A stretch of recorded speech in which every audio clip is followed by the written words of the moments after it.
এগুলো কি ভাই? এগুলা গুলশা মাছ। এই প্যাকেট দিয়ে তো কেন করে রেখেছেন? অক্সিজেন দিয়ে। এটা কত কিলোমিটার দূরে যাবে? বন্ধুরা, আপনারা নিশ্চয়ই শুনে অবাক হবেন, ময়মনসিংহ থেকে এসছে, ওইখান থেকে অক্সিজেনের মাধ্যমে কিন্তু এই মাছগুলো এসছে, এখনো পর্যন্ত জেতা রয়েছে, এখনো পর্যন্ত টাটকা অবস্থায় রয়েছে, অর্থাৎ মাছটা জ্যান্ত রয়েছে। ধন্যবাদ আপনাকে ভাই। ভাই বলেন, বড় ভাই বলেন, বাজার অবস্থা খুব খারাপ।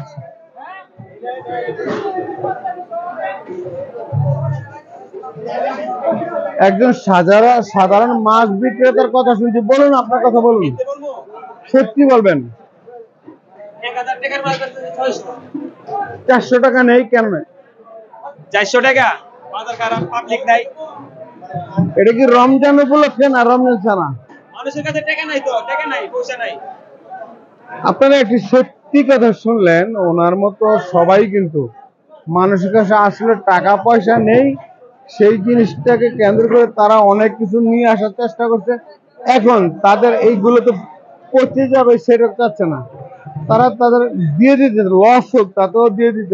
বলেন না, আপনার কথা বলেন। আপনি যে মাছগুলো নিয়ে আসছেন, লসে কেন বিক্রি করছেন?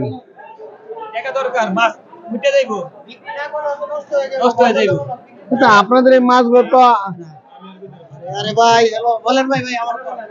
না, আপনাদের এই মাছগুলো তো খুব যেই ধরনের টেকনিক আপনারা ব্যবহার করেছেন, বায়োফ্লক দিয়ে মাছগুলো তৈরি করা হয়। একটি মাছও কিন্তু মরেনি। না, এটা অক্সিজেন দিয়ে রাখি, তো নাইট্রোজেন দিয়ে হয়, কার্বন ডাই অক্সাইড ব্যবহার করা হয়। এটা তো আপনার অনেক খরচ রয়েছে। খরচ বেশি, কিন্তু বাজার খুবই খারাপ, বাজারে দেশের পরিস্থিতি ভালো না। মাছগুলো তো মরেনি, তার লসটা কোথা থেকে আসলো? Thank you. আসলে ওনারা অনেক কষ্ট পেয়েছে এই বাজারে এসে। দেখি আমরা সামনে অন্য কোন বাজারিদের কথা শুনি।